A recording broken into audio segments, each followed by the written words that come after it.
binabati po namin kayo at pinaparating po namin sa inyo na mahal kayo ng Panginoon. Ang mga kapatiran po natin dito, lahat po tayo mahal ng Panginoon. Lahat po magsabi ng Amen kung mahal ka ng Panginoon. Amen! Amen! Ay ayatin na tayo ni Apo. So, agyaman tayo, Ken Kuana. Amen. So, I'm going to call Sister Cherry to lead us an opening prayer, no opening song, and I will lead the opening prayer. Amen.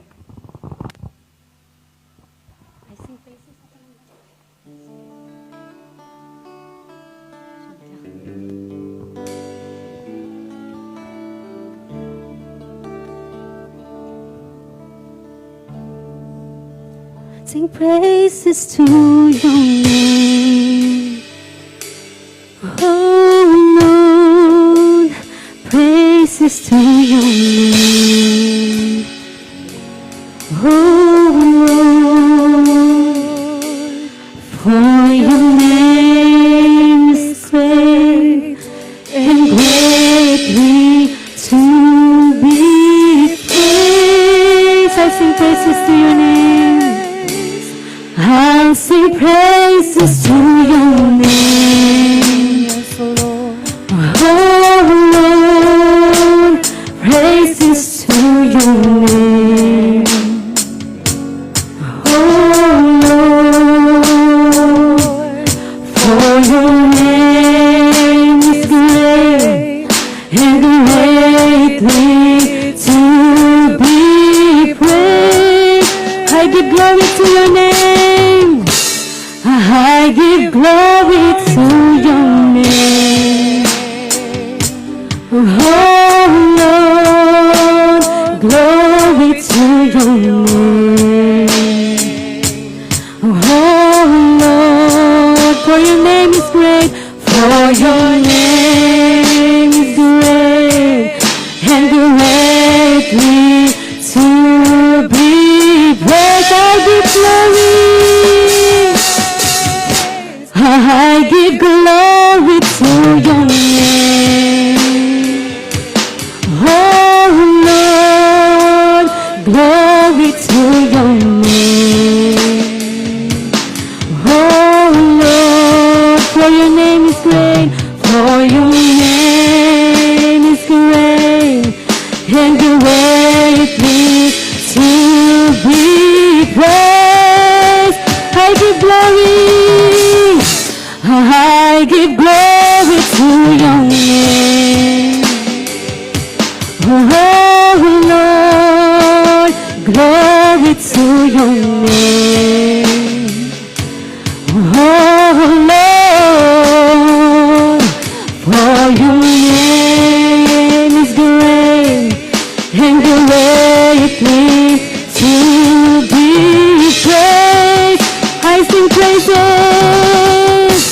I sing praises to your name, oh Lord, praises to your name, oh Lord, for your name is great, for your name is great and greatly.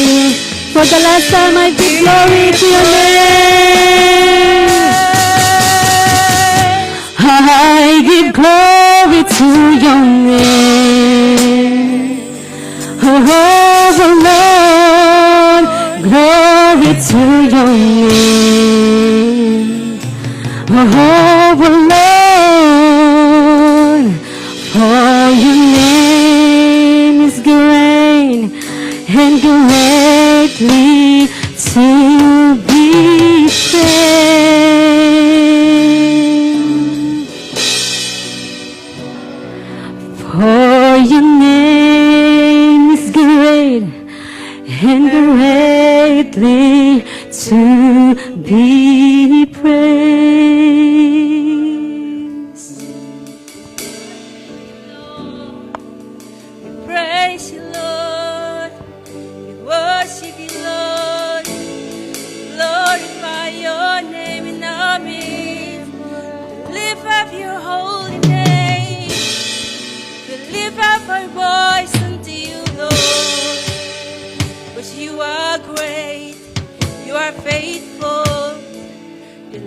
loving kindness never ceases. Yes, Lord. We praise you, Father, because you are worthy to receive all the praises from your people. We worship you, Lord, not because who we are, but who you are. We worship you, Father, because in everything that you did in our life, in every plan and everything, Father God, they are all perfect. They are all beautiful. That is why you made your people beautiful in your sight, Father. And we thank you, Father God. We thank you, Lord, for everything you have done in our life. We thank you for this church as we continue to stand in your presence, Father. May your Holy Spirit will be with us, remain in us, not to depart us, Father. In your holy presence, Father. And let the blood of Jesus cover this place, cover your people, especially your word that we're going to receive this afternoon.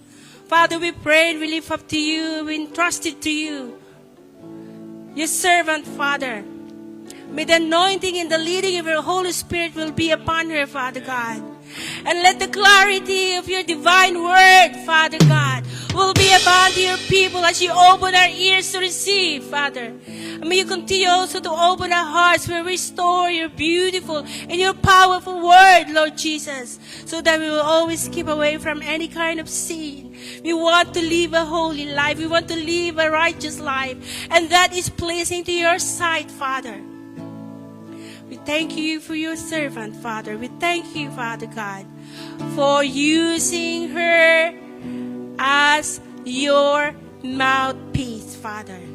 Continue to bless her, Father, spiritually, bless her financially, bless her physically, bless her heart, Father God. Give her everything that she needs, Lord, so that, Lord, she will be lack nothing. And we thank you for her life. Father, we pray also, we lift up to you all the music team, Father God, all the instruments.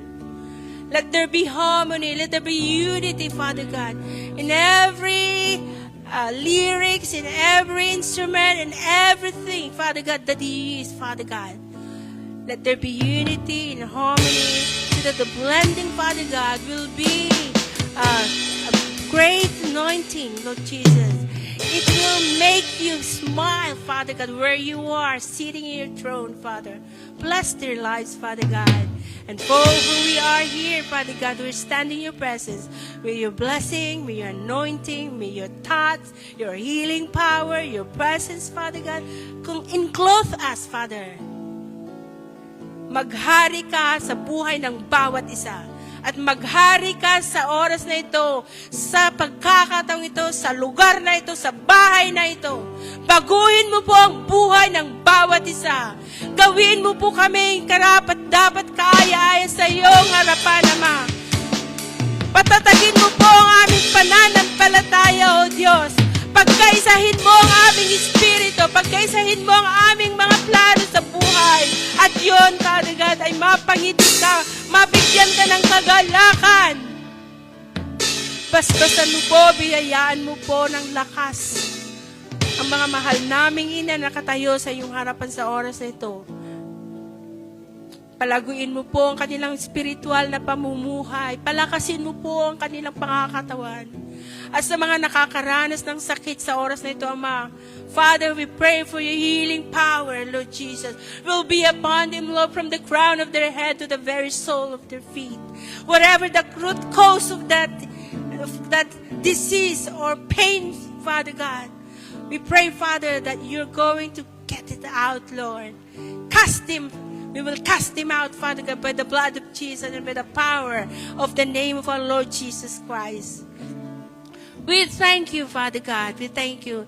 Sa mga nagdadalamhati, Ama, bigyan mo po silang kapayapaan, Lord. Kagalakan sa kanilang mga puso. Yung mga nawawala ng pag-asa, Lord, baguhin mo po sila. Palakasin mo sila, Father God. At sa mga nanlalamig, Ama, Lord, we pray that you're going to give it back, Father God, their feeling when they know you from the first time in the Jesus' name. Lord, marami pa po kaming mga dapat na hilingin sa iyo, but in Lord, there's only one thing that we ask, and nothing else that in your power, that it will remain in us until the end of this divine service, Father. We thank you, Lord, and we bless your name. We give you glory, we give you honor, we give you praise. In Jesus' mighty name, and all God's people say, Amen. Amen. Thank you.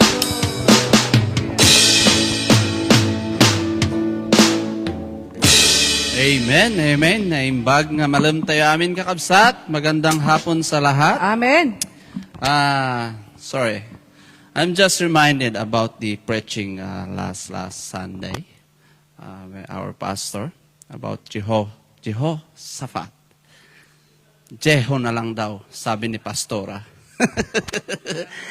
Wala na yung fat. I'm just reminded, kung ma-remember natin, anong sabi ng ating pastor? Pagka may problema, anong gagawin? Pag may problema, anong gagawin? Pag may problema, anong gagawin? Amen! Kat awisan kayo amin kakabsat.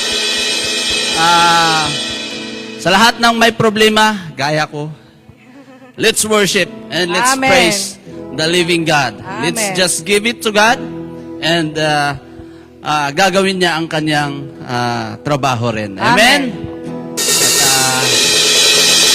let's sing the song, Lord, You Are Good.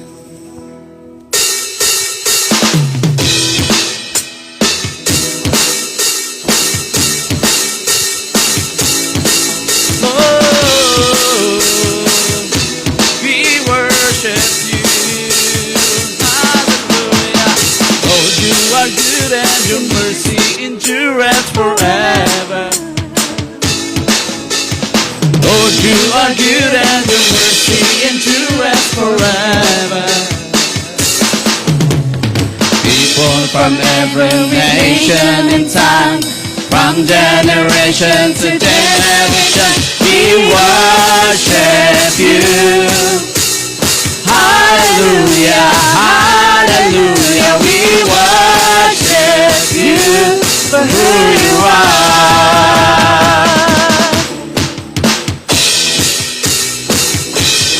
Go on. Lord, You are good and Your mercy endureth forever. Lord, You are good and Your mercy endureth forever. Lord, You are people from every nation and tongue, from generation to generation, we worship You. Hallelujah, hallelujah, we worship You for who You are. We worship You. We worship You. Hallelujah, hallelujah, we worship You for who You are. We worship You. We worship You. Hallelujah, hallelujah, we worship You for who You are. You are good.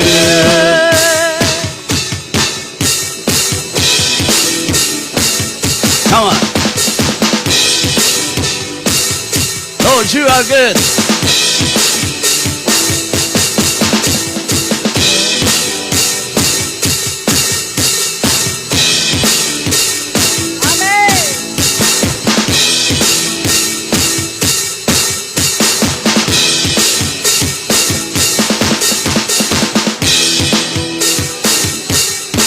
All the time, You are good, sir.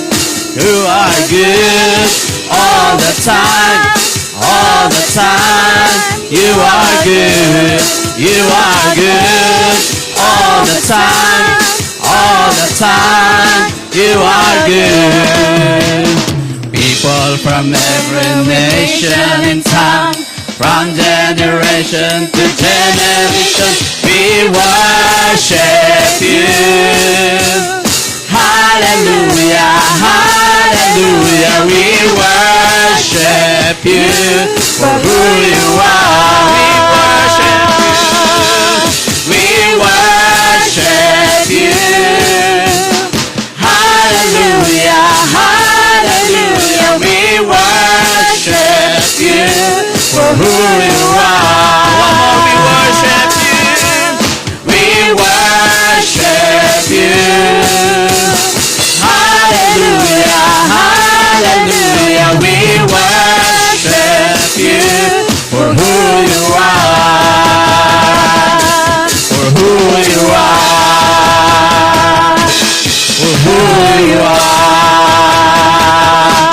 You are good. Amen, amen. Thank you, Lord. Thank you, Lord. You are good. You are good all the time, Lord God. Hallelujah. Woo, hallelujah. Let's continue to worship God. Let's sing the song, Still. Amen.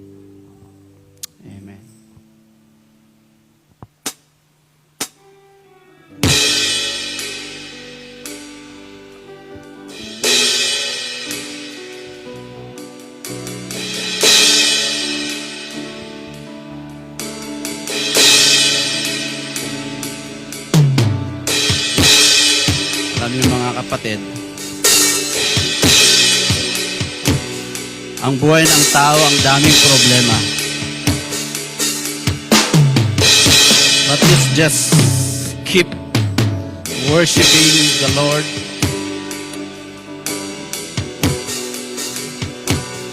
Even though in times of trial, let's just close our eyes and let's just sing song to the Lord.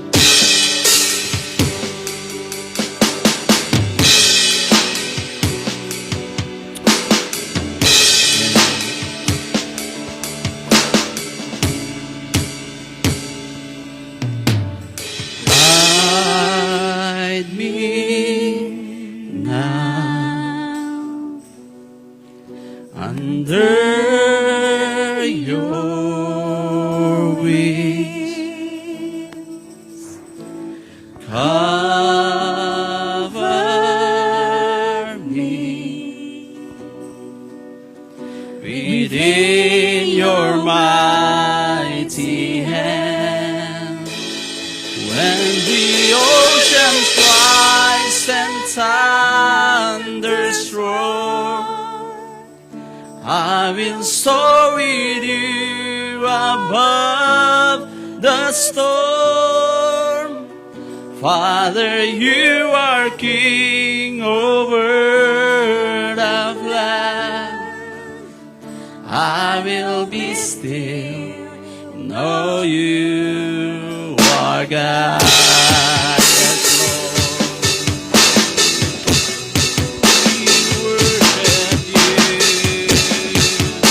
We worship you. Hide me now under your wings. Cover me. Come on, church, let's sing this song for the Lord as our prayer.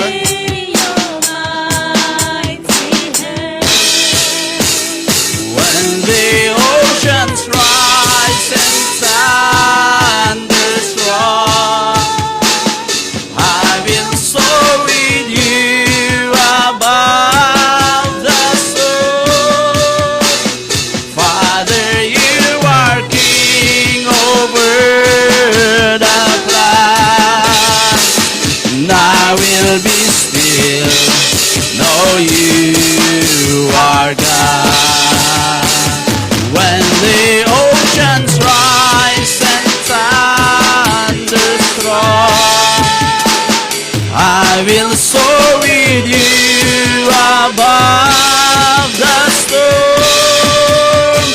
Father, you are king over the land. And I will be still, know you are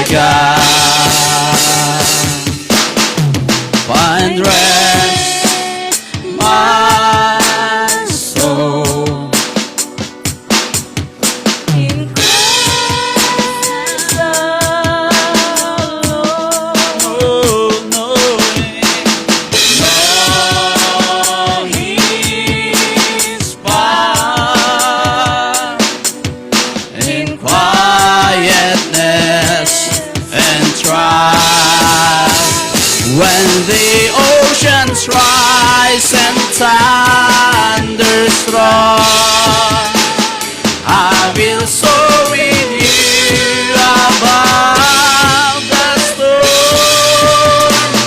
Father, you are King over the flood.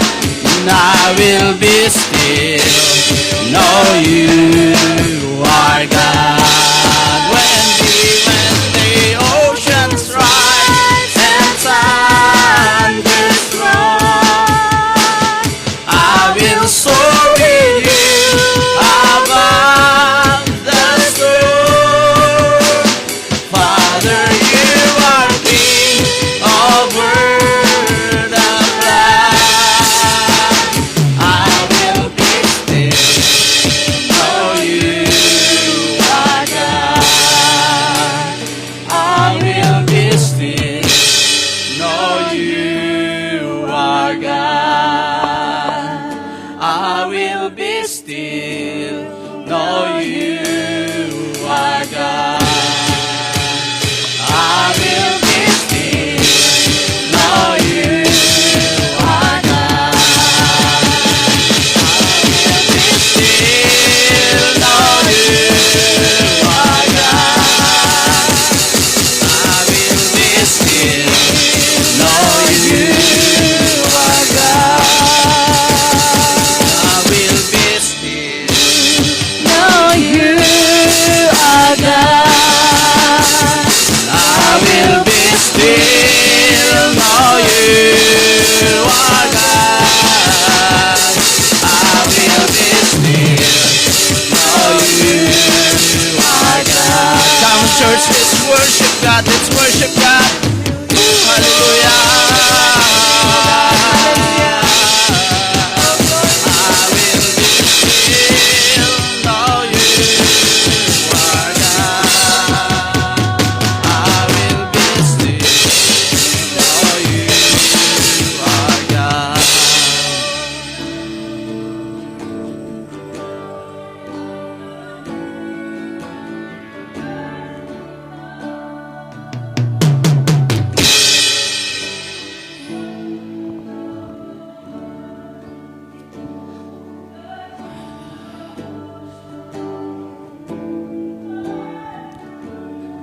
Oh, Holy Spirit. Oh, come, Holy Spirit, touch your church.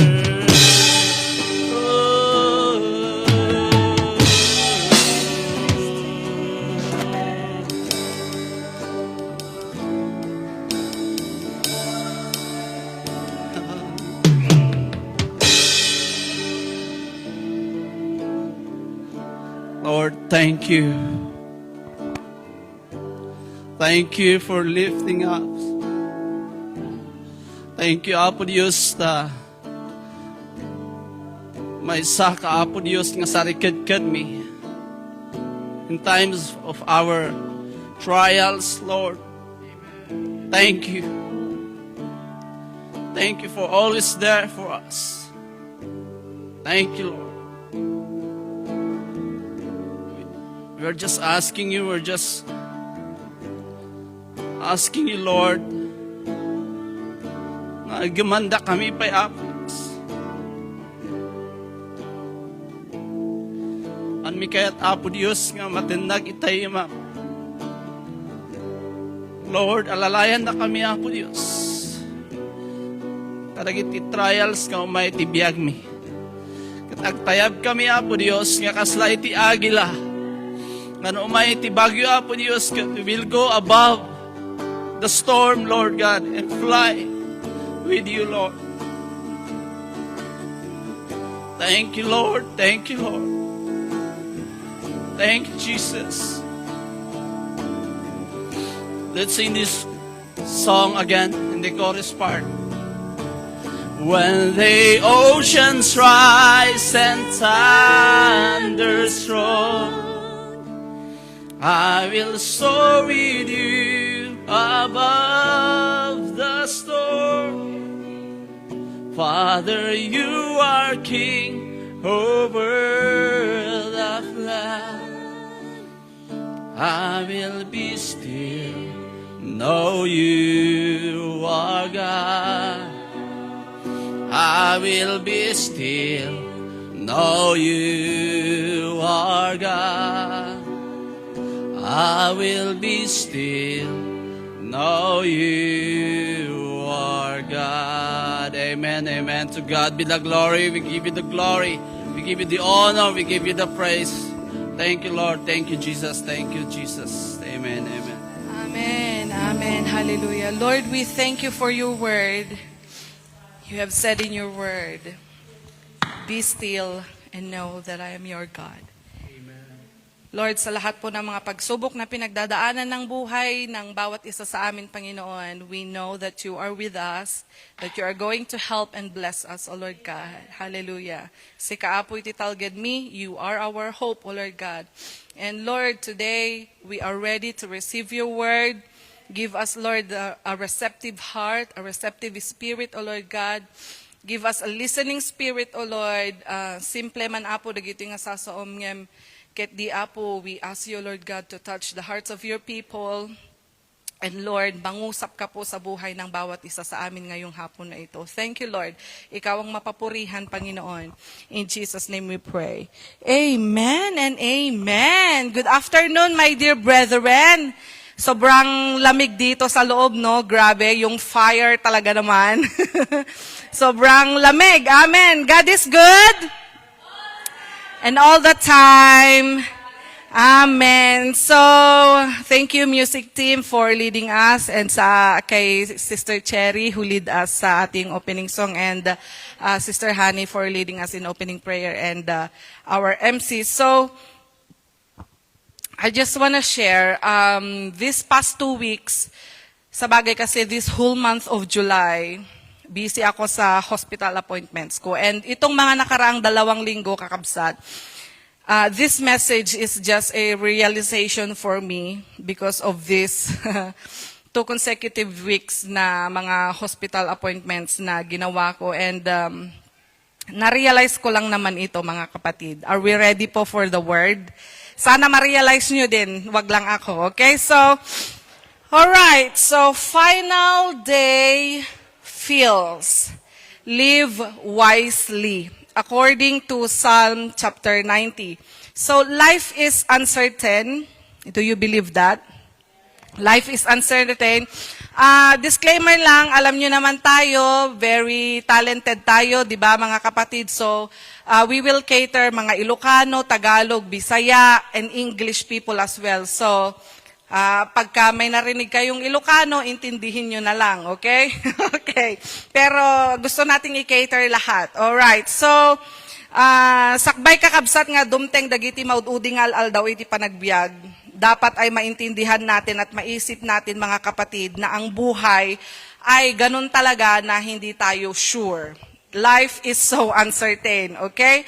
And kung meron man akong gustong itanong sa ating lahat ngayong hapon na ito at pwede nating makita or mapapakinggan is ang question na paano kaya kung nalaman mo na 1 taon na lang ang natitirang panahon mo sa mundong ibabaw? Kaya ako sinabing realizations ko, kakabsat. So, ano kaya yung mga bagay-bagay na babaguhin natin sa ating mga plano kapag nalaman natin na 1 taon na lang yung natitira sa buhay natin? Ano kaya yung mga ipaprioridad natin na gagawin nung nalaman natin na 1 taon na lang yung natitirang sa buhay natin? And ano-ano yung mga bagay-bagay na nais nating habulin kapag nalaman mo na 1 taon na lang ang pagsistay mo dito sa mundo. And dagitay kaya tayo nga ikamat tayo kakabsat nga aramidan tapnon ti oras kat saan nga masayang. Hello ate, welcome. And naintindihan niyo po ba yung question ko kakabsat? Okay, so sabihin mo nga sa katabi mo kung may katabi ka. Kapatid, paano na lang kaya kung 1 taon ka na lang dito sa mundo? Okay? Okay. Alright. Nakakatakot naman yung question mo, Ate Joy. Baka sinasabi nyo. Pero, sana naman ay matagal pa tayo dito sa mundo na mabubuhay. Baka sinasabi natin. Pero yan po yung katotohanan. Okay? That is the reality. Nakakatakot man, pero yan yung reality, mga kapatid. So, wala tayong magagawa dyan. Meron lang tayong dapat alalahanin sa mga araw na natitira, kakaunti man yung mga araw na natitira or panahon, or mahabang panahon pa, there is only one thing that the Bible is telling us, that in every time, we should live wisely. Okay? Sabihin mo sa katabi mo, mamuhay ka ng marunong. Yun ba yung Tagalog ng tita? Marunong or magaling? Matalino. Okay, basta yun na yun. Tapnon iti kasta kati panagbiag tayo kakabsat kat na insiriban. Okay, so we know how to distinguish the things that has value over the things that do not have value at all. So, malalaman natin kung ano yung mga ipaprioridad natin, sabi ko nga kanina, and malalaman natin no anya dagiti banbanag nga adati patagnawan no dagiti banbanag nga awan iti kaisiskan na. So, sabi dito mga kapatid, why many people daw are not serious to live wisely in their lives? Okay? Why many people are not serious to live wisely? Because of the fact that they are blinded with the concept that we have more time. We still have plenty of time. Yun daw yung nasa isip ng mga tao. Ay, mabayagak pa nga agbyag pastora, adupay, baka kadzeti bagbagayo kakabsat. And kaya nga dito sa mundo mga kapatid, kung ano-ano yung mga ginagawa at pinaplano natin sa buhay, tama? Okay. Nakadado dagiti plano nga pagalalistuan ken pagararikatutan tayo kakabsat. And may sa kadagiti kalaladingitan kakabsat sa dami ng kanilang plano sa buhay, ni isa wala sa mga plano nila yung mga bagay-bagay patungkol sa Diyos. Puro na inlubungan, puro worldly ang mga plano, mga kapatid. Agap-apurada. Ano Tagalog na agap-apurada? Nagmamadali sila. Ma-share ko lang, merong isang hapon, meron akong nakausap sa daan, kakabsat. And sige, babay na. Kasi dakat tinanong ko sila, bakit kayo nagmamadali? Kasi apay niya launay ti pagap-apuraan nyo, kung nakanya, dakat amoy ti sungbat da kakabsat. Agap-apura kami, nagmamadali kami kasi in kami sa pulan ni Atong Ang, kunada nga kasjay, kakabsat. Atong Ang, kunada kasi, sayang ka no, gamin 10 million, kakabsat. So, kita nyo, ti kapatag iti kwarta, kakabsat, iti biyag, iti may nga tao, kuna kanya, umaya makipagbirok, kuna ka, sayang ba 10 million, kakabsat, di ba? So, ubing dapay na gito, ingam, amudan kakabsat, itipan panunot da, lahat ng mga bagay, kat makamundo kakabsat. Ala, hindi naman masama yung maghanap ka ng pera, magtrabaho, that is not bad. But if our top priority in life are the things that are worldly, I think we are not living wisely. But, if our priorities in life, our delight are on the things that for the Lord, ito yung mga bagay-bagay na sinasabi ng Biblia na dapat nating iprioridad sa ating mga buhay. Tapnon iti kastakot, yung mga bagay-bagay na ginagawa natin para sa Diyos, na maipaay iti apo kakabsat, these are the things that possesses eternal value. May iskan or may kais-iskan, may value at dati patag na kakabsat. And dagito'y at dagungguna na nga awan pulos ti pan nakapukaw na. Okay? Hindi yan mawawala yung eternal value na yan, kakabsat. So, urepe ka, dagito nga agdamayatan na kakabsat, pansalamantala lamang ang ating mga buhay-buhay. Maliit na lamang na panahon at oras ang natitira at hindi pa natin kontrolado kung ano ang magiging mangyayari. Tama po ba? Okay?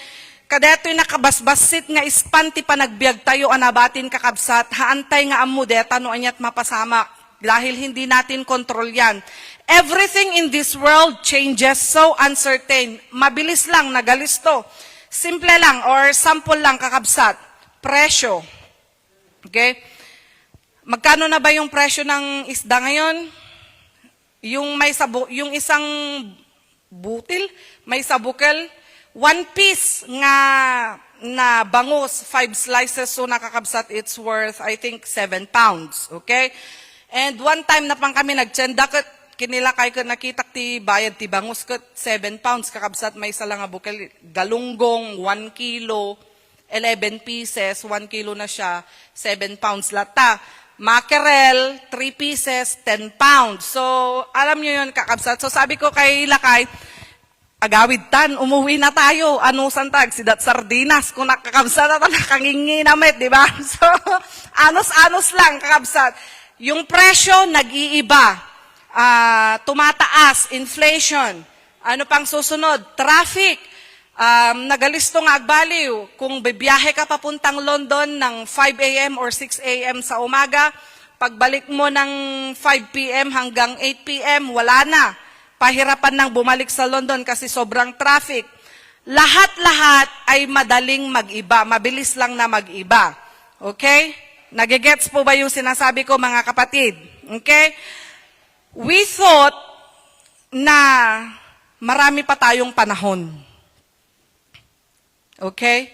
We thought, akala natin, mahaba pa yung buhay natin. Pero tignan natin ito, kakabsat. Nag-viral ito minsan. Kilala nyo ba tong family na to? Okay. So, ito yung pamilya ng isang doktor dito sa London. Indian sila, okay? And doktor siya dito sa UK ng 6 years. Ang plano niya, kakabsat, madala lang naman yung pamilya niya, yung kanyang asawa at 3 anak dito sa UK kung saan siya nag-work. Yung asawa niya is nurse din sa India. Magandang plano, tama po ba? Okay? But in just 32 seconds after their take-off, yung plane nag-crashed. So alam natin yan. So alam nyo naman yung eroplano, seconds lang, malayo na yan, nasa taas na yan siya. 32 seconds lang, kakabsat, hindi pa sila masyadong nakakalayo or nakakaangat-angat. Bumagsak na yung eroplano, kakabsat, at lahat sila ay namatay. They have a good plan, tama? You think it's a good plan? Yeah. Their plan is the best, I think, kasi wala namang magpaplano para sa kanyang pamilya na masama. Puro maganda yung paplanuhin mo sa iyong pamilya, right? So, but all of a sudden, haan nga natungpal det ang plano, kakabsat. Yan po yung mangipakpakita, yan po yung nagpapakita, kakabsat, na ang buhay natin is hindi natin hawak. Okay? Napakalungkot, pero yan yung katotohanan. So, every day past, di ko alam kung correct yung grammar, every day past is closer to life's end. Tama ba yun, kakabsat? So, tunggal daw nga lumasat, umas asidag ka iti pagmudwan tibiyag. Kaya kapag magba-birthday ka, 60 years old, ang sasabihin ng mga tao sa'yo, yung mga greetings and wishes nila, long life and more birthdays to come, di ba? Sana nga, di ba, kakabsat? Pero the truth is, hindi ko alam kung mas marami pang birthdays ang magaganap na darating sa'yo compared sa nakaraan mo na ng mga birthdays. Gets, kakabsat? Nag-birthday ka iti 16, do you think adun to pa itiyo dumating nga pa nag-birthday mo? So, ganun lang, kakabsat. So, deto'y Book of Psalm, kakabsat, chapter 90, authored by Moses. Ayan. Okay. Bayag. Okay. Ito ay authored by Moses, kakabsat, at ito rin yung pinakamatandang salmo na naisurat sa Bible. Ito lang yung nag-iisang salmo na sinurat ni Moises. Although iso na nagsurat di Pentateuch, the 5 books, Genesis to Deuteronomy, kakabsat. Pero, dito lang iti insurat na iti Book of Psalms, may sa kakabsat, chapter 90. And Moses was asking to the Lord not of more money or blessings, instead, wisdom from God. That's why, if we live now, we live to think eternity, kakabsat. No, agbiag tayo tatan, kakabsat, dapat daytoy apa nagbiag. Kalakip nito ang isipan yung mga bagay-bagay na mangyayari sa pangwalang hanggan. Alright, so basahin natin. Pwede bang dito sa bandang part na to is basahin yung verse 1? Basahin nyo nga, kakabsat.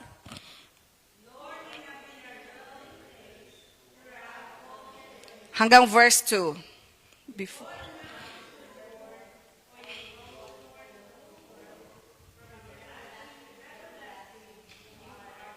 Amen. Praise the Lord. Our God is everlasting. He is forever.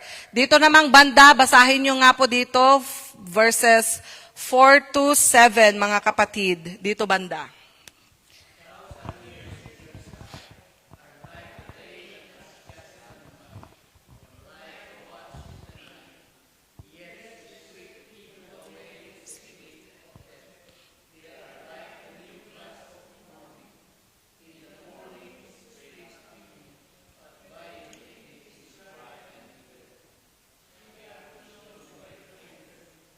and terrified by your... Basahin nating lahat ito. Sabay-sabay tayo. Bakit ang haba naman siya? Sorry, kakabsat. Okay, let's read, all of us. You have set our iniquities before you, our secret sins in the light of your presence. All our days pass away under your wrath. We finish our years with a moan. Our days may come to 70 years or 80 if our strength endures. Yet the best of them are but trouble and sorrow, for they quickly pass and we fly away. Praise God! Mararating daw natin yung 70 years old and 80. Itaas nga ang kamay yung mga 70 years old and above. Okay. Ang sabi, nagasat. Ano ba sa Tagalog?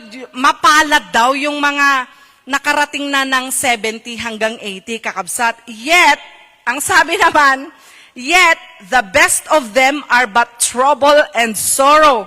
Dagitay nakadano ng 80-80 kakabsat, nagasat data nakatawan da 80-80. Nga manipod muging ingana ti ingron kakabsat, ti masagrap dan ket masagsagaba da kakabsat ket ut-ut.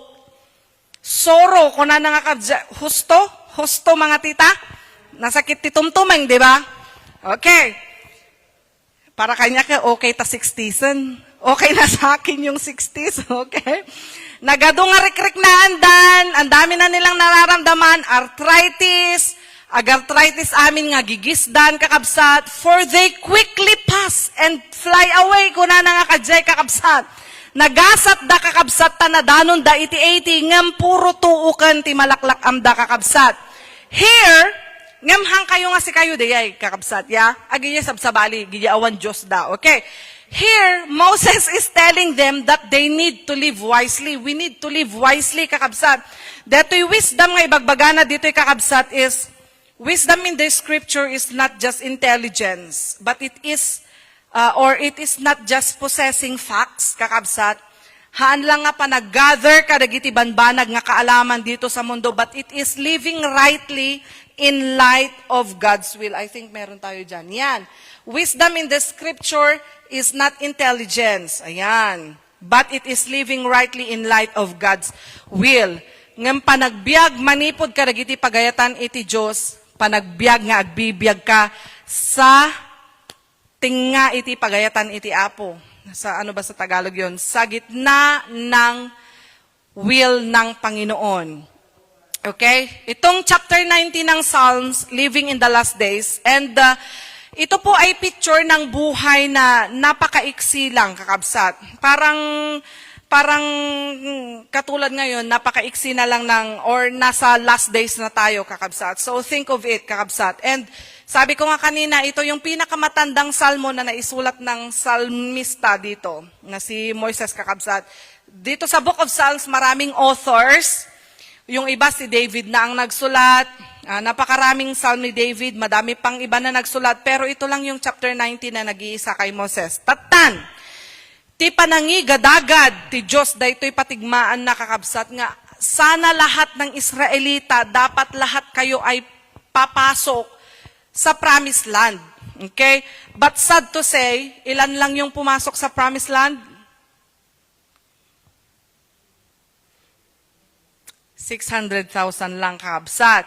Only 600,000 people were able to get inside the promised land. Yung mga new generations lang yung nakapasok. Okay? And alam nyo ba kung bakit more than kalahati ay hindi nakapasok, kakabsat? Yes, because of sin. Gapu iti kinatangken ti ulo ken kinasukir da, kakabsat. Kaslaman la kadag, ito nga panawan na, kakabsat. Kita nyo, here in this world, many people, they say that they love God, but they never knew God, kakabsat. Di damat pulos am-amo iti Apo or ti kinasyasino iti Diyos. They love God from their mouth, but not in their heart. Iso nga, sabihin mo nga sa katabi mo, kapatid, live to know God. Amen. Agbiag ka nga am-amuem iti Diyos. It is not enough just to, that you tell nga you know God, or it is not enough that you just tell about God. Dapat buhay siya sa puso mo. Dapat kilalang kilala mo siya sa buhay mo, di kaungan, sa pinakaloob-loob ng buhay mo, kakabsat, dapat kilalang kilala natin siya. And sabi rin sa Biblia na marami yung hindi mararapture. Itong rapture na term is Christian terminology. Wala talagang sinulat sa Bible na salitang rapture. Yeah? Pero ang sabi is, marami ang hindi maisasama. Do you know the reason? The reason is they do not know God. Okay? Handam mo ni Apo Diyos, kakabsat. And tingnan natin sa Luke chapter 12. Ang ko ba na ipan? Ayan. Luke chapter 12, kakabsat, 16 to 21. Yan po yung kwento ng isang rich young man that according to Jesus, he is a fool. Okay, fool daw ito. Para kasing hindi magandang pakinggan yung sa Tagalog or Ilocano itong fool, kakabsat. Pero sa English ay okay naman, parang katanggap-tanggap naman. Pero pag sa Ilocano, neng-neng, when numaag. Sa Tagalog, tanga, yun ba yung Tagalog, tida? Okay, so sabi ni Jesus Christ sa kanya, you fool, saan ka nga nagbiag nga nasirib? Hindi ka namuhay ng wisely, you didn't live wisely. And he has God, but he never knew about God. Sabi niya, wow, ang dami kong harvest ngayon Basahin nyo na lang dyan, kakabsat. And sa verse 16, sabi niya, the ground of a certain rich man yielded an abundant harvest. He thought to himself, what shall I do? I have no place to store my crops. Sana all, di ba? Ang yaman. Then he said, this is what I'll do. I will tear down my barns and build bigger ones, and there I will store my surplus grain. Verse 19, and I'll say to myself, you have plenty of grain laid up for many years. Take life easy, eat, drink, and be merry. Magpakasaya ka. Amuyo kakabsat ko na ni Apo Jesus, ti kaadayo ditoy saan nga umay ag-enjoy laang karagiti na inlubungan.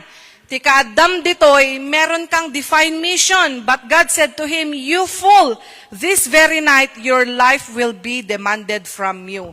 Kaya anat ibagbaga ni Apo Diyos dito'y kakabsat. Basahin din natin sa Ephesians chapter 5 verses 16 to 17. Basahin nyo nga kakabsat. Making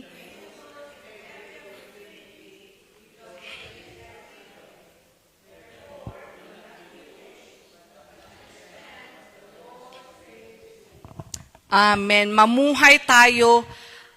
Ano ba sa Tagalog yung wisely kasi Tita Carol? Mamuhay tayo ng wisely, may karunungan. Mamuhay tayo ng may karunungan.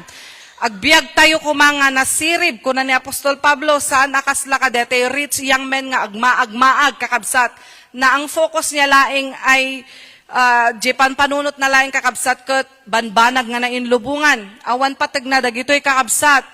Okay naman itong mga to, mangnayon tinapintas a panagbiag, but they do not possess eternal value. Yan yung sinasabi ni Jesus, kakabsat. You need to stick to your divine mission. Meron kang purpose kung bakit ka nandito. No apay nga inik ka na ni Apo Diyos itibiyag, aday tinadusan apanggap mo ang masapol nga aramidem. Dayta ti ikam ti prioridad na, kan dayta ti ikam ti importansya na. All the rest, susunod na yan, mga kapatid. Amen?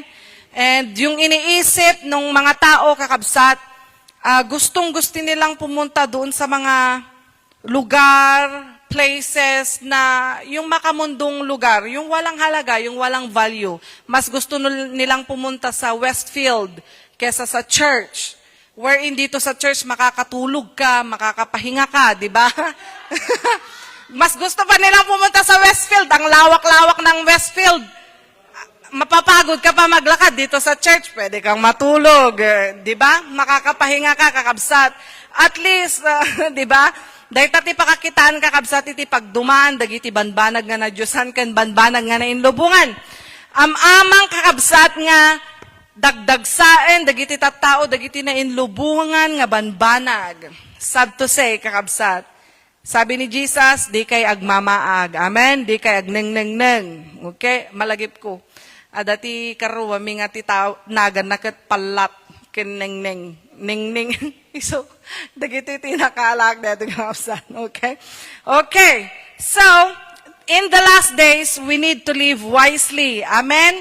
And sabi dito, know your God. Nasa unang parte na kanina. Ayoko nang balikan, kakabsat. Okay, so, know your God or who He is in your life. Siya sino ba or sino ba ang Lord sa buhay mo?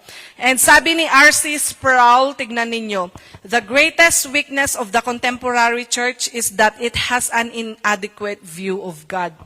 Kulang daw yung kaalaman nila patungkol sa Diyos, mga kapatid. And sapat na daw na pumunta sila sa church, pero walang intimate relationship with God. Alam nila yung Diyos, pero walang relasyon, 50-50. Gets? Katulad ng mga Israelita, kakabsat, 600,000 lamang yung pumasok sa Promised Land, or all the rest ay hindi na nakarating sa Promised Land dahil namatay na sila, and it was their deeds ang pumatay sa kanila, mga kapatid. And sa Pilipinas, we know that the Philippines is a Christian nation, okay? People pray on every occasion, tama? Okay. Very prayerful ang mga Filipino. In every activity, tignan natin, tunggal may fiesta, may prayer. Tama? That's good, yeah? In every meeting, in everywhere, may prayer. But the country itself is in chaos because we give no regard to God.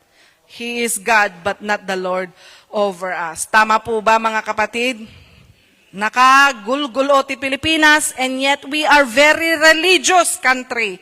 Holy tayo na naglalakad, pero ang gulo-gulo ng Pilipinas. Ang daming kaguluhan, immoralidad, patayan, nakawan, kaguluhan sa pamahalaan. Tingnan natin, mga kapatid, and yet the Philippines is a religious country. Christian nation, kakabsat. Bakit nangyayari ang mga ito, kapatid? Dahil hindi nila kilala ang Diyos. The Lord is not their master. Ate Joy, kilala ko naman ang Lord. Lagi nga kaming nagbibigay ng donation. Good. Pero yung buhay at totoong Diyos sa buhay mo, kakabsat, yun yung sinasabi ng Lord dito. Hindi lang tama at sapat yung alam mo, dapat kilala mo at dapat meron kang pangunawa kung sino siya sa'yo. Amen? Amen. Alright. Okay. At yung iba, mga kapatid, nilalapastanganan nila ang Diyos at binabalewala. Laeng-laengan dalang kakabsat, iti apo. And sabi dito, take God seriously, for He is sovereign. He is our Creator, and we better know Him in our lives. Amen? Palakpakan tayo man, iti apo. Amen. Alright. So pag sinabi nating He is our Master, saan anaturturay ti adipan ngam ti apuna, kakabsat. Okay, so mas powerful or mas, ano ba sa Tagalog yun? Mas may kapangyarihan yung master kesa sa yung amo kesa sa alipin. Okay? So, ano ang sinasabi dito, mga kapatid? Obey the Lord, mag-obey lang tayo, para hindi tayo mapapahamak. Amen? Kastamat ti kayat iti tao, kakabsat, adada nga kay kayat iti tao, kan surutan na, digitay banag nga linalasag, yung mga fleshly desire, katulad nung pinag-aralan natin nung linggo, yung flesh, yung lust, mga kapatid, yung ganyan. Paanong hindi ka mapapahamak, paanong hindi ka makukulong, paanong hindi ka mahuhuli, hindi ka naman nakikinig sa mga warning. Hangkamet dumdungag iti patigmaan, kakabsat. Kat amamang nga mas nalimlimpyo iti panunot kan ti panagbiag iti may nga tao nga amuna iti sumurot iti paglintegan kan pagayatan iti apo. Amen? Amen. Alam niyo ba kung ano yung pinakamagandang verse sa Bible? It's in Genesis chapter 1 verse 1. In the beginning, God created the heavens and the earth. Everything. Pakairamanan tayo, kakabsat. Ano ba Tagalog na pakairamanan? Everything, lahat na ng mga nandito sa mundo, kakabsat. Everything ay nilikha ng Diyos.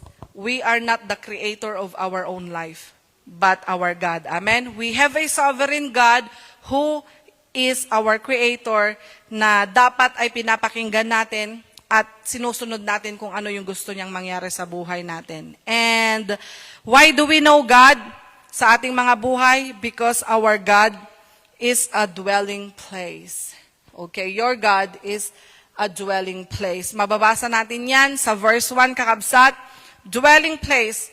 Ang Diyos ang tahanan natin, ang Diyos ang takbuhan natin, ano pa? Siya yung kanlungan natin, and walang lugar dito sa mundo na mas safe kumpara sa kamay ng Diyos.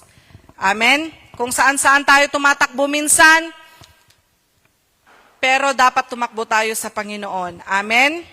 Kahit sa anong problema man yan, tumakbo tayo sa Panginoon. Amen? Huwag sa Bombay, kakabsat. Nadagsan iti Bombay, 20%, kakabsat. Mabigat yan. Lalo kang malulubog. Pero sa kamay ng Diyos, sa tahanan ng Diyos, siya yung ating kanlungan. God is our dwelling place. And alam niyo po ba kung ano yung sinasabi dito na dwelling place, kakabsat, dito sa Book of Psalm? Alam niyo ba kasi yung Israel, desert country yan. Yung iba galing na dito sa mga Middle East na yan, kakabsat. And ang Israel ay hindi masyadong pinagpala sa mayayamang mineral at kabundukan. Tama? Okay. Kung meron mang valley yan, grass at dardarat lang ti meron dyan. Okay? Sa kanila, kakabsat, madali silang lusubin ng mga kaaway. Kasi wala silang mga natural na harang. Okay? Kaya magpapatayo sila ng mga malalaking city gate. Okay? And yung mga city gate, nabunubunan dayta iti watchmen. May mga watchmen dyan sa mga city gate na yan. And agrerelyebo da. It is scheduled da, kakabsat. And kada meron silang makikita na lulusob sa kanila, kakabsat, may mga watchmen na magbibigay ng warning. At kapag narinig na nila yung warning, all the people around the city, kasi kung bakit ko sinabing around the city, kasi lumalabas sila, doon yung trabaho nila, doon sila nag-work, and tatakbo sila kapag meron silang narinig na warning, tatakbo sila sa loob, papasok sila, dali-dali silang papasok sa loob, because if you are not inside the city gate, you will die. Kaya kapag napakinggan nila yung warning, dali-dali silang tatakbo. That's why sabi doon sa Proverbs chapter 18 verse 10, the Lord is a strong tower, the one who runs to it will be safe. Alam naman natin yung kanta, the name of the Lord is a strong tower, the righteous man or the righteous run into it, and they are safe. That is the dwelling place. Sa lugar at tahanan ng Diyos, when you get inside that dwelling place, you will be safe. Amen? Iti lukong ti ima wenno ti dakulap ti Diyos, hindi ka mapapahamak, kabsat. Pag may kailangan ka, sa Diyos ka tatakbo. Amen? Pangalawa, malapit na akong matapos, kakabsat, your God is in control. Why do we need to know Him? Because our God is in control. Let us just allow God to control our lives, kakabsat. Hayaan mo lang na yung mga layunin niya ang magaganap at mangyari sa buhay natin. Amen? You just allow the purpose of God ang siyang maganap sa buhay natin. And huwag mong gawin yung ikaw yung mag-control sa buhay mo. Ang gawin natin is agpaidalan tayo iti Apo, kakabsat. And kung hahayaan mo na ang Diyos ang kukontrol sa buhay mo, kailanman ay hindi ka kontrol ng oras mo. Nagigets niyo po ba, kakabsat? Kung hahayaan mo na ang Diyos ang magkukontrol sa buhay mo, kailanman ay hindi ka kontrol ng oras mo. Maliwanag, kakabsat? No pabusuyam ni Apo Diyos nga pagayatan na kat isot mapasamak iti biyag mo, hindi ka hahabol ng oras. But if you allow yourself to control the things you want to do in life, sika iti kontrolado iti oras. Kahit saan ka pumunta, takbo ka ng takbo, habol ka ng habol ng oras, habang ikaw ay takbo ng takbo, hindi mo namamalayan, unti-unti ka na palang nababurn out. Exhausted ka na, kakabsat. Kasi wala na sa puso mo yung pagkakontento. No, at dantumanan, kung meron na naman, I want more. Tapos tatakbo ka na naman, hahabol ka na naman, sa kakahabol mo ng pera at oras, hindi mo namamalayan, nababurn out ka na pala, kakabsat. And you know what, if we are contented on the blessings that God has given us every day, no laing masursuro tayo ti makontento, kakabsat, kat mapnek kadagiti bendition iti Apo, saan tayo nga maburn out? Amen? Alam niyo yung kakaiso na lang arudan nga maturog kan, kakaiso na lang arudan nga agtagtagainip ka, dagije pela negnegosyo, kwarta ti tagtagainip, intunukan na lugi ka lang arod, di ka na perdita na simbing nga panunot mo, ngem no agbiag tayo kadagiti nabak na nga parabor ti Diyos ti inaldaw-aldaw kakabsat, mailalayo tayo sa kapahamakan. Amen? Tandaan po natin, hindi ikaw ang may control sa buhay. God is in control, kaya't dapat kang pasakop sa Diyos. Amen? Palakpakan natin ang Lord. Amen. Amen. Alam nyo ba, merong isang napakayaman na tao dito sa mundo. And you know, his greatest regret in his life is kung bakit siya yumaman. Sana, no? Very irrational siya, yung sitwasyon na yun kakabsat. Pero sabi niya, kung hindi sana ako yumaman ng ganito, nasimbang ko matipan panunod ko kan panagbiag ko. Kaya ang greatest regret niya in his life is kung bakit siya yumaman ng sobra. And meron pang isa na billionaire sa Amerika nagpakamatay and sinulat niya sa kanyang note, sabi niya, I live miserably. So, ang yayaman na mga tao, di ba yun yung hangad natin, ang yumaman kakabsat? Yun yung hangad natin, di ba? Pero itong mga bilyonaryo na to, andun yung nakasulat, miserable yung kanyang buhay. Kaya nga, yung pera ay hindi garantiya ng pagiging kontento at pagiging sapat. Amen? Money is not a guarantee of having plenty or the best in life. It is the presence of God. Kung kasama mo ang Diyos, yan ang totoong buhay na matagumpay. Amen? And lastly kakabsat, ayan yan, your God, our God, is everlasting. Makikita natin yan sa verse 2. And ang Diyos po hindi kailanman magbabago. From everlasting to everlasting. The same nature that He possessed before is still the nature He has now, even in the present, kakabsat. So kung ang Diyos ay naging mabuti sa mga kauna-unahang tao, hanggang ngayon at in the future, ay mabuti pa rin ang Diyos. Amen? You are God from everlasting to everlasting, sabi ni Moses. Kaya nga, kakabsat, ngayong araw mga kapatid, yung mga pinagtutuunan natin ng pansin na mga makamundong bagay, pansamantalang yan. Okay lang yan. Hindi yan masama, sabi ko nga. But the challenge here is, kakabsat, we should keep greater importance to the things that are for the Lord. Delight yourself in the Lord, sabi sa Psalm 37 verse 4, and He will give you the desires of your heart. Kailanman ay hindi ka malulugi at matatalo kung ang prioridad mo sa buhay ay yung mga bagay-bagay na patungkol sa Diyos. Amen? Let's do the recap. Know your God. He is our dwelling place. He is in control. He is our God who is everlasting. Amen? Palakpakan natin ang Lord. Lastly, kaabsat, gusto ko lang sabihin ito sa ating lahat na noong iniligtas tayo ng Diyos, hindi Kanya ginawa na imbakan ng pagpapala. Ginawa niya tayo na daluyan ng pagpapala. Amen? So use your time wisely for the Lord. Use your life for the salvation of many souls, our loved ones, our friends, anyone who needs the Lord. At yan po ang layunin ng Diyos sa buhay natin. Amen? Amen. So pwede po ba tayong tumayo lahat mga kapatid? And may I ask our dear Pastor James to close us in prayer and give us the benediction. Tatayo po tayong lahat. Thank you, Pastor.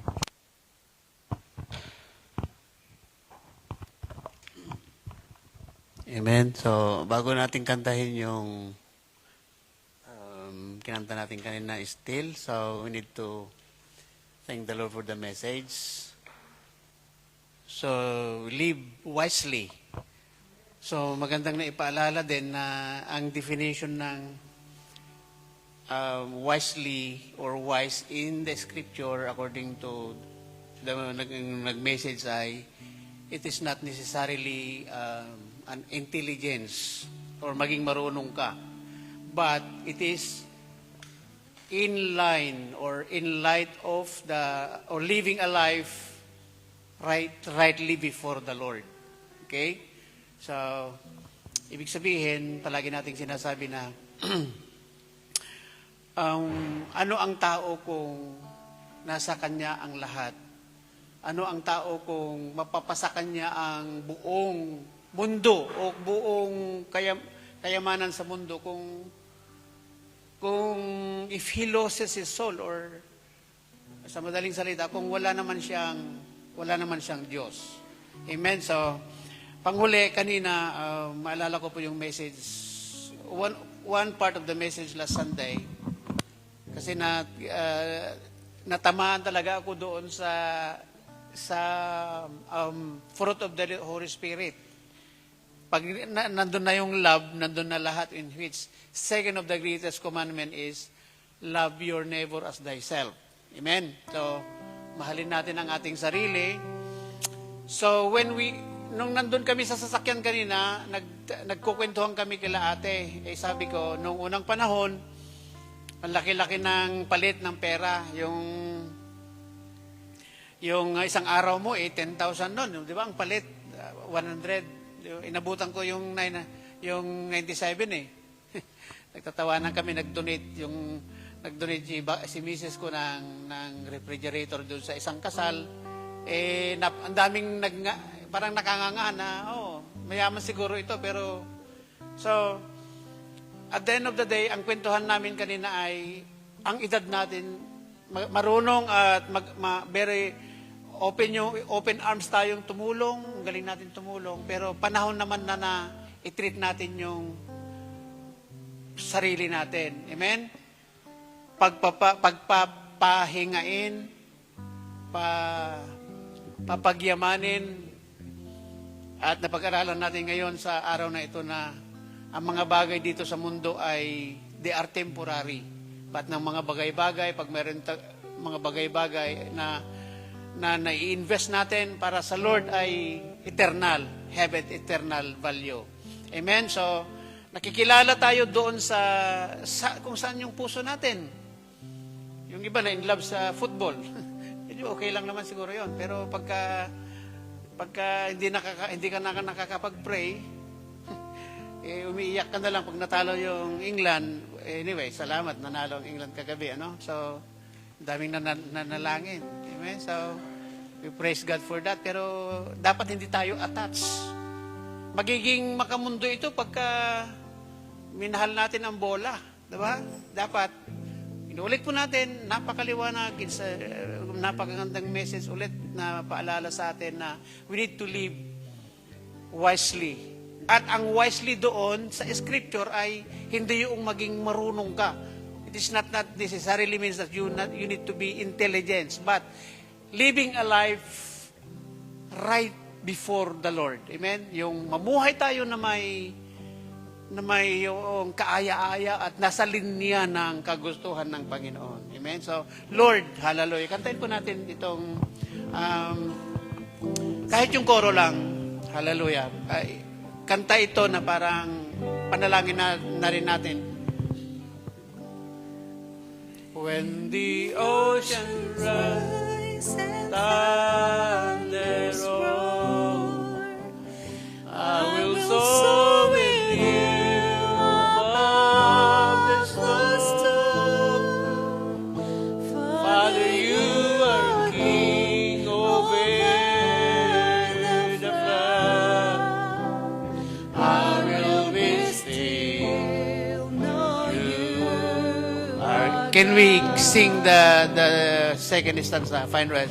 Find rest, my soul. Kanino? In Christ alone. Know His power. Know His power. Thank you, Lord. In quietness and trust. When the ocean rise and thunders roar, I will soar with you above the storm. Father, You are King over the flood. I will be still, know you are God. I will be still, know you are God. I will be still. I will be still, know you Thank you, Lord, sa mensahe na aming narinig. Salamat, Panginoon, that it is even and again it is highlighted and reminded sa amin na ang mga Israelites ay gumawa ng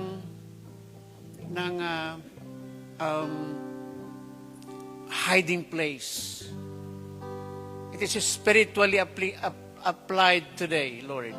And napag-aralan namin na in your presence, there is peace. In your presence, there is quietness and trust. In your presence, Lord, you are above. Mas mataas ka, Lord, kaysa anumang bagyo sa buhay. In your presence, Lord, today, napag-aralan namin, Lord, na you are in control of everything. Gaano man kagulo, gaano man kalakas ang magnitude, ano man kataas ang magnitude, Lord, ng earthquake sa aming mga buhay, gaano man kalakas ng hangin, ng bagyo na dumarating sa aming buhay, it's very, very good to learn that in Thy presence, Lord, today we've learned that there's nothing else to run to. Dapat kami o ikaw ang aming dapat masumpungan at ikaw ang aming dapat matatakbuhan. Lord, tulungan niyo po kaming mamuhay doon sa linya o in the center of your plans and calls upon our lives. I put our trust in every details or our plan in life, Lord, our family. Tulungan niyo po kaming mamuhay. Mahalin ka, Panginoon. Yet, also, Lord, there in this life, maraming bagay-bagay na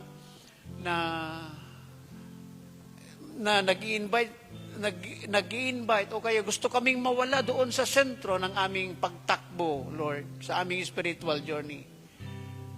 Maraming mga bagay-bagay na gusto kaming madisturbo sa aming concentration. Maraming mga presentation ng mundong ito, Panginoon. Tulungan niyo po kaming magkaroon ng focus, Lord. Central focus in you alone. So, Lord, tulungan niyo po kaming makita lahat ng mga bagay-bagay na nagawa mo na at ginawa mo na gagawin pa sa aming mga buhay. Tinataas ko ang bawat pamilya, tinataas ko ang bawat isa, maging ang mga kasama namin na hindi sama sa pagpupuri ngayon. I ask, Lord, that you will bless them, Lord. May you continue to bless them. May you continue to give your grace and love upon them.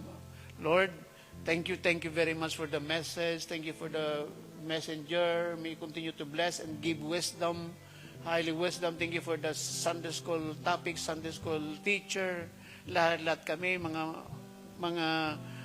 musician, nagpakanta, Panginoon. Lahat kami na nandito, binibigay lahat namin ng papuri at pasasalamat.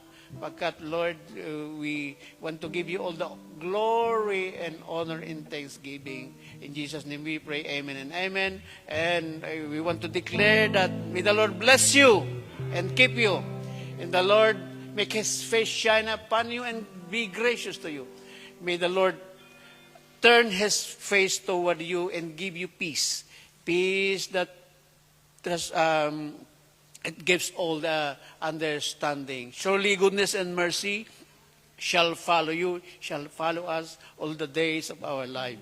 And may we continue to dwell in this house forever and ever. Amen and amen. Magandang araw sa ating lahat. Palapakan natin. Happy Sunday, everyone. God bless us all. See you next Sunday. God bless.